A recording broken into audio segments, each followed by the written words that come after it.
terjadi pada anak. Kasus pelecehan seksual yang dilakukan dokter terus bermunculan. Pelecehan seksual yang terjadi di lingkungan sekolah. Orang penari Jatilan alami pelecehan oleh salah satu penonton. Seorang pria di Kabupaten Ciamis, Jawa Barat diduga melakukan tindak kekerasan seksual kepada anak kandungnya yang masih berusia 12 tahun.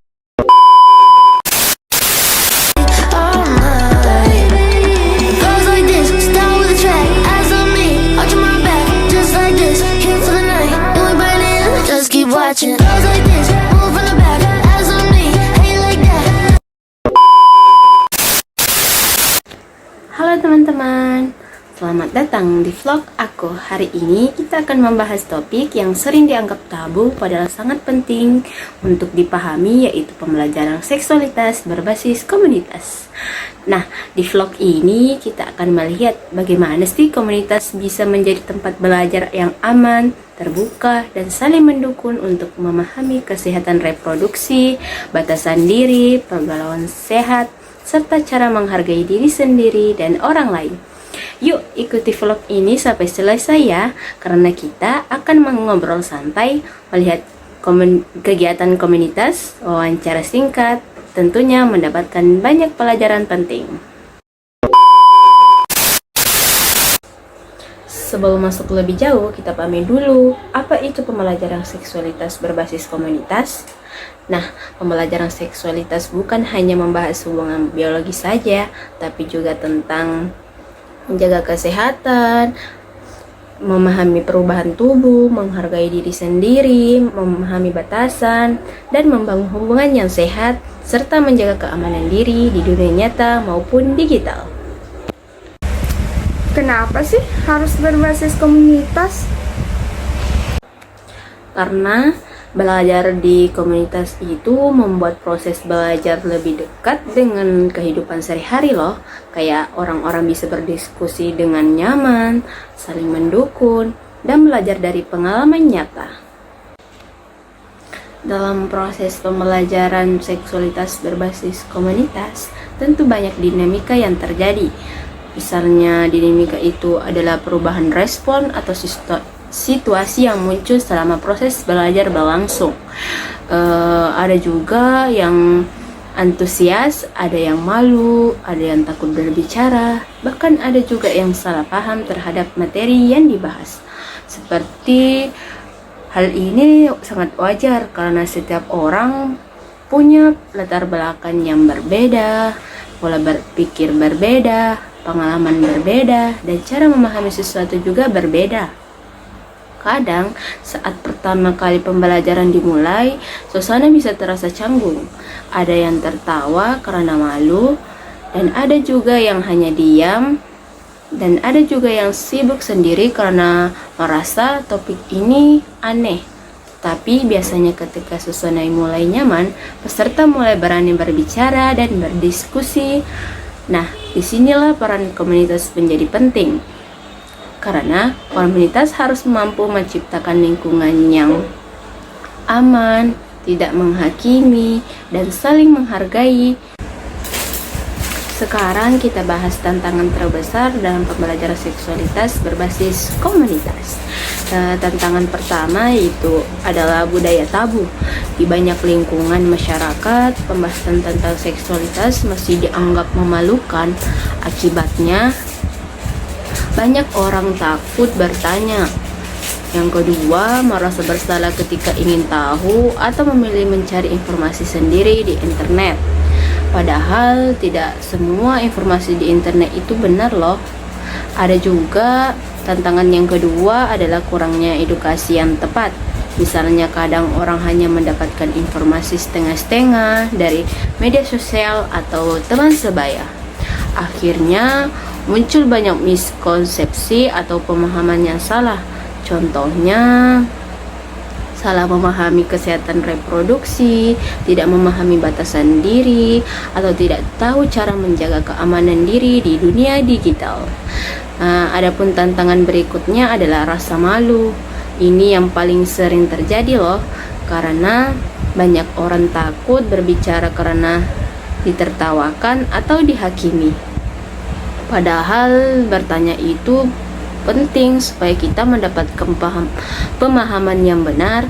Kemudian ada juga tantangan diri lingkungan sosial. Kadang masih ada orang yang berpikir bahwa pendidikan seksualitas bisa memberikan pengaruh buruk. Ternyata justru sebaliknya loh. Edukasi yang baik membantu seseorang lebih menjaga diri, lebih memahami resiko, dan lebih menghargai diri sendiri maupun orang lain.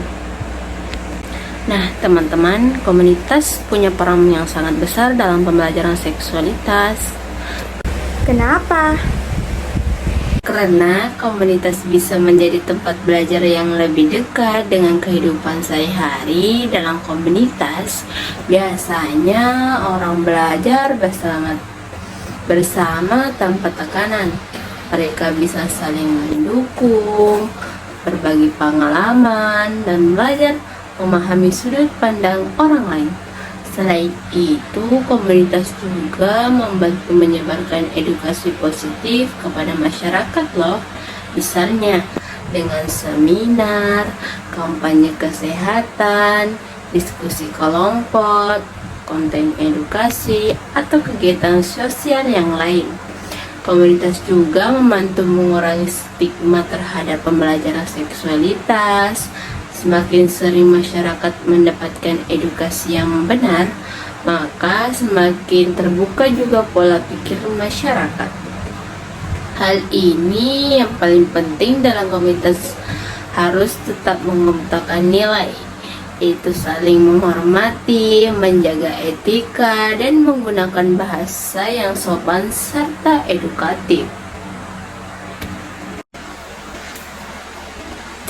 Kalau pembelajaran seksualitas dilakukan dengan benar, dampaknya sangat positif. Yang pertama, orang menjadi lebih sadar pentingnya menjaga kesehatan diri.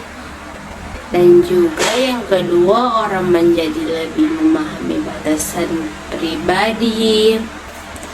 Ini yang penting supaya kita bisa menghormati diri sendiri, menghormati orang lain, dan membangun hubungan sosial yang sehat.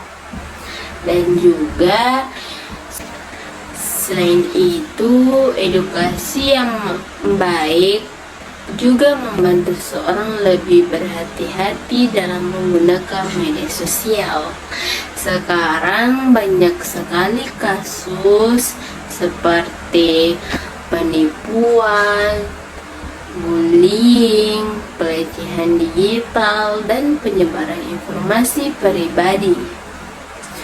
Karena itu penting untuk memahami keamanan diri baik di dunia nyata maupun digital. Pembelajaran seksualitas juga membantu meningkatkan rasa percaya diri loh, karena seseorang menjadi lebih memahami dirinya sendiri tanpa rasa malu atau takut. Jadi teman-teman, dari vlog hari ini kita bisa memahami bahwa pembelajaran seksualitas berbasis komunitas memiliki banyak dinamika, seperti ada rasa malu, ada tantangan budaya, ada perbedaan pendapat, tetapi juga ada banyak manfaat besar di dalamnya. Misalnya, hal yang paling penting adalah bagaimana komunitas bisa menjadi ruang belajar yang aman, nyaman, dan saling menghargai. Karena edukasi yang baik bukan tentang mengajarkan hal negatif, tetapi tentang menjaga diri, memahami diri sendiri, menghargai orang lain, dan membangun kehidupan sosial yang sehat. Semoga vlog ini bisa menambah wawasan kalian dan membantu kita semua untuk lebih terbuka terhadap edukasi yang positif dan bermanfaat. Kalau kalian suka video seperti ini, jangan lupa like, comment, and share ya ke teman-teman kalian. Semoga video ini bermanfaat bagi kita semua. Sampai jumpa di vlog berikutnya. Bye teman-teman.